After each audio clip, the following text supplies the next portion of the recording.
Hello, lords and ladies of the internet. I'm the King of Candor, and today I'm going to be talking about the current state of D&D and Wizards of the Coast as a whole. It's been almost a year since my last video on them, and I kind of can't believe what they've done with the brand. I'm going to cover a bunch of the absolute garbage they've been doing since then, though, in no particular order.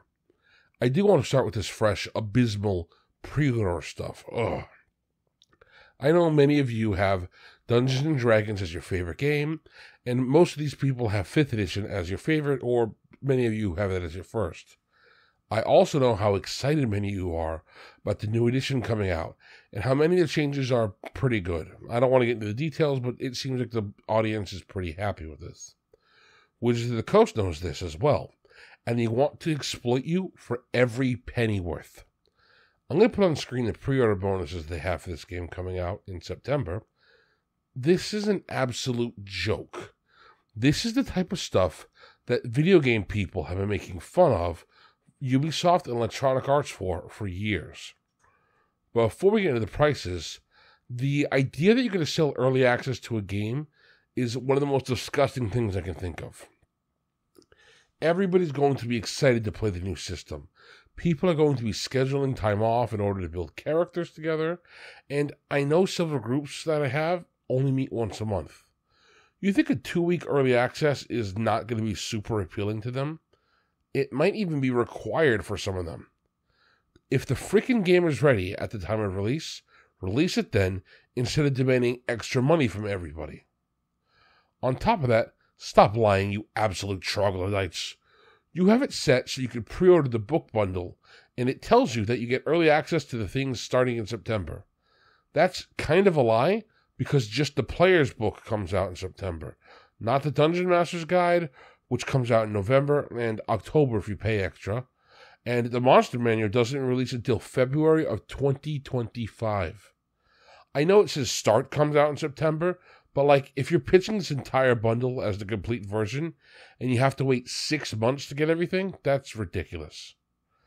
And you know what? Why don't we talk about these things? Because I find it kind of interesting that when you go into the product page, nowhere does it have a file format listed. Normally these things come downloadable as PDFs, and they probably will, but I've seen some other file types on every website, especially booksellers. Normally, you can click it and see what the file type is, or it'll just say, PDF download here. Amazon, for example, requires an Amazon e-reader app, which there are some other programs that can get around, but for the most part, you got to download it from Amazon. I bring that up because what I could see you need is a D&D Beyond account to access these things. That means in order to access the digital version of the book, you need to artificially inflate Wizards of the Coast's subscription model. This will make them look even bigger than they are, and allow them to brag about user numbers to investors to hide their current terrible losses.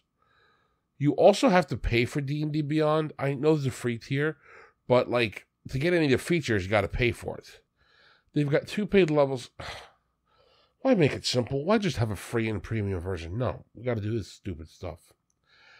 Anyway, they've got the Hero tier, which costs $2.99 a month, or $2.17 if you buy a year's worth. Oh, how generous of them. However, if you want to use maps and share your content with your players, you've got to get the Master tier, which is actually $5.99 a month, but if you buy a full year, they knock it down to $4.58. So yeah, in order to get access to the things you paid for, you have to pay more money to join their walled garden ecosystem, and that way your players can access it. Otherwise, you're just sitting there with this PDF doing nothing. Money, please. Since we started talking prices, why don't we get into the numbers? Because they're just lying to you. So let's look at here. The 2024 digital and physical core rulebook bundle. This massive behemoth is $180 American.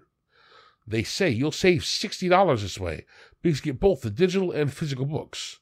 So that means it should cost $240. Now let's go take a look at one of the individual books. If I look here at the player's handbook, it says the digital and physical together is $80. And I'm going to tell you right now, all 3 books are the same price. So yeah, their $240 is correct.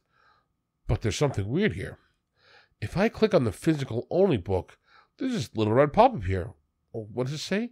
Get the digital book for $10? Now that's weird, because if the physical book is $50 and it's $10 more for the digital book, that would make each book $60, which would mean 3 times 60 is $180, which is the price they listed at the beginning. So no, you're not actually getting a deal. They have artfully inflated their PDF bundle and the PDF prices, and they're selling it to you at the original price as if it's a deal. I guarantee this price will drop 2-3 months after the product comes out, and people are going to be like, oh, thank you. We're all good little consumers. I love buying this item. Look, I got a golden dragon miniature, which is only for the tabletop, that requires you to have a D&D Beyond subscription to play with. And besides, you also get an exclusive golden dice set, which will allow you to have a total of 16 dice sets, only accessible in D&D Beyond, which you have to pay for the Vulture tabletop. That's okay, though, because they're going to give you 34 character frames. What is a character frame? I'm glad you asked. There's 34 of them, and it's a D&D Beyond exclusive thing that goes on your name and picture. I'm glad they invented Discord Nitro. Wow, what a stunning and brave development. That's okay, though, because you also get 15 backdrops, which are backgrounds for your character sheet that only you can see and can only be used in D&D Beyond. Huh. You know, it's kind of weird that every single one of these products requires you to be in a D&D Beyond subscription service. What a strange situation. It's not like D&D Beyond had massive number drop-offs after their terrible situation with the OGL that I covered, and it caused several investors to think about pulling out. Oh, no. Don't believe your lying eyes. In fact, why don't you use your lying eyes for something good? Subscribe to my channel, and make sure to share the video. Ooh. Also, buy an official Dungeons & Dragons waffle maker. Buy product and get excited for next product. You definitely should subscribe, by the way. That wasn't a joke. I'll send the Pinkertons to your house if you don't. So what's some more of the fun shenanigans this lovely company has gotten into since I last yelled at them? Well, they repeatedly said that we will not hire AI and people won't use AI. But every few months or so, they have a calling for hiring AI people. And it's slowly trickling out. Don't forget, in Glory of Giants, they got caught using AI after swearing not to. Then they swore not to do it again. Scout's honor. Then they got caught using it in magic, so they swore not to do it again. Heroically, they immediately swore not to do it and got caught using it again. Don't worry, they swore they wouldn't do it again for this third time. And soon, they're going to eventually implement AI Dungeon Masters, by the way, that you can pay $30 so you can play unlimited games. That's not been officially announced, but it's been all the leaks, so come back to my channel in a few months and tell me how right I am in maybe a year, because, yeah, I am. By the way, for a Christmas bonus, they fired 20% of their employees. Suspiciously, nobody in C-suite or the corporate side, just a lot of the game designers, because, well, we don't need you anymore. They also had a failed controversy with this ugly-looking fighter character they made with WizKids. They wanted us all to get mad and throw a fit to boost engagement, but it's a figure that they just totally manufactured a controversy for. Like, it's such obvious rage bait because if you look at the artist, he draws women completely different. I even called this out on my podcast, which is every Thursday or Wednesday. They also threw the Portuguese and Brazilian players completely under the bus by removing Portuguese translation of their books from distribution.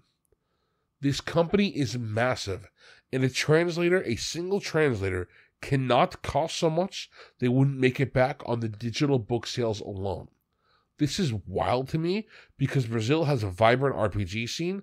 A lot of it's actually a focus on like mecha, which is pretty cool.